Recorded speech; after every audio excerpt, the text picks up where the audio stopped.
একটা মিষ্টি সকালে মিষ্টি জবার শুভেচ্ছা সবাইকে। Good morning. কেমন আছো তোমরা সবাই? আশা করি ভালো আছো, সুস্থ আছো। একটা স্নিগ্ধ সকাল, পাখির কিচিরমিচির আমার কাছে খুবই ভালো লাগে।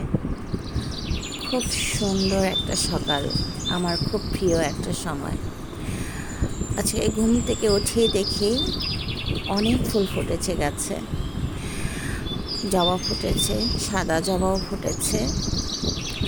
সাদা রঙটা আসলে শান্তির প্রতীক, তাই না? সাদা আমার খুবই পছন্দ। দেখো, এখানেও কিন্তু আর একটা জবা ফুটেছে। সেটার কালারটা কিন্তু অনেক সুন্দর, অরেঞ্জ অরেঞ্জ কালার। দেখতে কি মিষ্টি লাগছে, তাই না?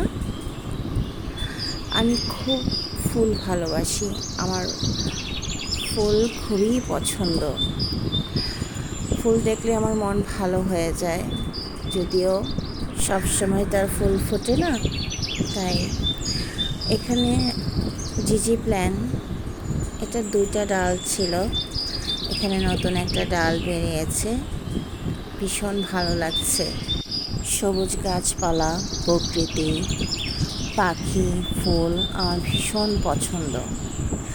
যাই হোক, আজকে মনটাও ভালো নেই আর শরীরটাও ভালো নেই, তাই বাসায় কোনো নাস্তা বানাইনি। আজকে বাইরে থেকে নাস্তা কিনে এনেছে, তো সেটা খাবো এখন। বর তো খেয়ে চলে গেছে, এখন আমি খাবো। তো পরোটা, ডাল আর ডিম এনেছে। তো ডালের মধ্যে আমি পেঁয়াজ কাঁচামরিচ দিয়ে খেতে খুব পছন্দ করি, আমার কাছে খুব ভালো লাগে। আর যারা নারায়ণগঞ্জ থাকো তারা তো বুশ কেবিনের নাম অবশ্যই জানো। সেখানকার নাস্তা খুব ফেমাস, বিশেষ করে এই ডিম ভাজিটা। এই বুশ কেবিনের নাস্তা খেলে কখনো গ্যাসের প্রবলেম হয় না। ওনারা খুব যত্ন সহকারে রান্না করে এবং ভালো তেল দিয়ে রান্না করে। খেতে কিন্তু ভীষণ মজা, খুবই ভালো লাগে খেতে। তো আমিও সকালে নাস্তাটা করে নিচ্ছি, কারণ আজকে কাজ করতে তেমন ভালো লাগছে না। মাঝে মাঝে এমন হয়, তাই না? যাই হোক, আমার খাওয়া শেষ হয়ে গেছে।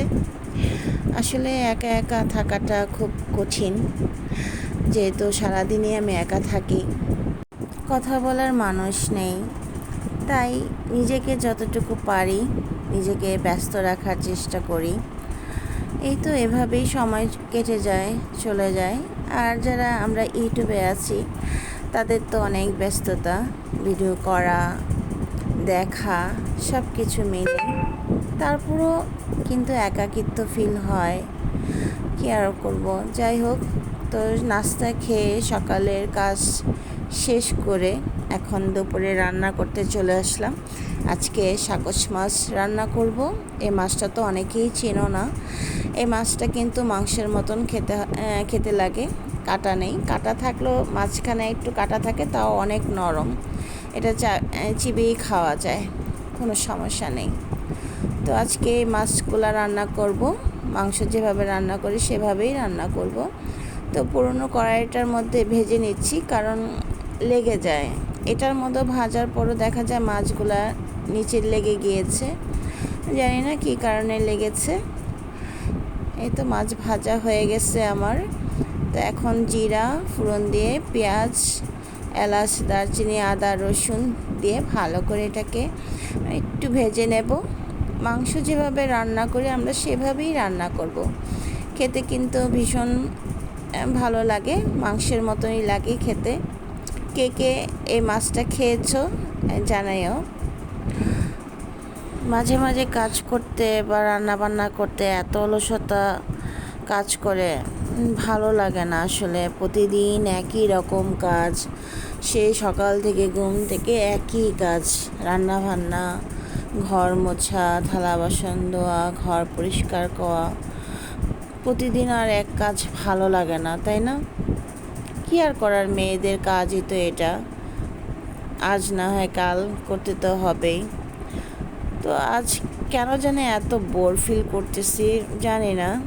আর আসলে ভিডিও করারও কোনো ইচ্ছে নাই, ভালো লাগে না এখন ভিডিও করতে। কেমন জানি শরীরে অলসতা চলে আসছে, এখন আর কোনো কিছু ভালো লাগে না। একটা সময় ছিল যে সারাক্ষণই বাইরে দৌড়াদৌড়ি করেছি ছেলেকে নিয়ে, কোচিং, স্কুল, আর্ট শেখা, আবৃত্তি শেখা, অনেক কিছু নিয়ে বাইরে দৌড়াদৌড়ি করেছি। সময়ই পেতাম না তখন এত অলসতাও ছিল না। তখন ভাবতাম যে আমার কাজ করতেই হবে। একটা সময় এসে হয়তো সব মেয়েরাই এরকম একাকিত্ব ফিল করে, কারণ ছেলেমেয়েরা বড় হয়ে যায়, যে যার মতো থাকে, তখন আর সময় কাটে না। তো যাই হোক, আজ কোনো কিছুই ভালো লাগছে না। আসলে এই ভিডিওটা একদিন লেট হয়ে গেছে, কারণ এডিট করতেও ভালো লাগতেছিল না, ভয়েস দিতেও ভালো লাগতেছিল না। তারপরে অনেক কষ্ট করে ভিডিওর ভয়েস দিয়ে আপলোড দিলাম, তা না হলে তো আমার আপু দিদিভাইরা আমাকে ভুলে যাবে। সেই কারণে আর কি ভিডিওটা আপলোড দেওয়া। তোমরা প্লিজ একটু লাইক দিয়ে ফুল কন্টিনিউ করো আর আমার পাশে থেকো। তো আমার মাছ রান্না হয়ে গেছে। রান্নার পর প্রতিদিনের যে আমার কাজ, রান্নাঘরের দেয়াল চুলা পরিষ্কার করা, সেটাই আজকে তোমাদের সাথে শেয়ার করলাম। তো দেয়ালটা পরিষ্কার হয়ে গেছে, এখন চুলাটা পরিষ্কার করব। প্রতিদিন যদি এরকম পরিষ্কার করা যায় তাহলে কিন্তু ভালো হয়, চুলাটাও ভালো থাকে আর এত তেল কাজটা হয় না, পরিশ্রমটা কম হয়। প্রতিদিনের কাজ প্রতিদিন করলে দেখা যায় মনটাও ভালো থাকে, সব কিছু পরিষ্কার থাকে। আর রান্নাঘর যদি সবসময় পরিষ্কার পরিচ্ছন্ন থাকে তাহলে নাকি লক্ষ্মীর বসবাস থাকে। তো সেই চেষ্টাই করি সব সময়। তো যাই হোক, তো এই পর্যন্ত যদি কেউ থেকে থাকো আমার সাথে, তাহলে তাদেরকে অসংখ্য অসংখ্য ধন্যবাদ।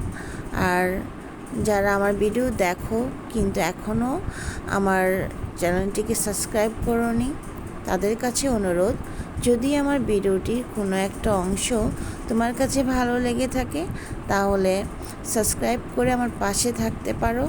আর নতুন যারা বন্ধু যুক্ত হয়েছো আর পুরনো বন্ধু আছো, সবাইকে জানাই আমার অন্তঃস্থল থেকে ভালোবাসা এবং শুভেচ্ছা। সব সময় এভাবেই আমার পাশে থেকেও আমাকে সাপোর্ট করো, আমিও তোমাদেরকে সাপোর্ট করব সব সময়। তো যাই হোক, আমার পরিষ্কার করা হয়ে গেছে। তো এখন যে গ্যাসের লাইনটা আছে সেটাকে আমি, এই কি কাগজ বলে এটাকে, মনেও নাই, যাই হোক তোমরা বুঝে নিও, আমার এখন কাগজটার নাম মনে আসতেছে না। আজকাল অনেক কিছুই ভুলে যায়, কিছুই মনে থাকে না। তোমরা হয়তো বুঝতে পেরেছো, অনেক কিছু আমি বলতে পারি না।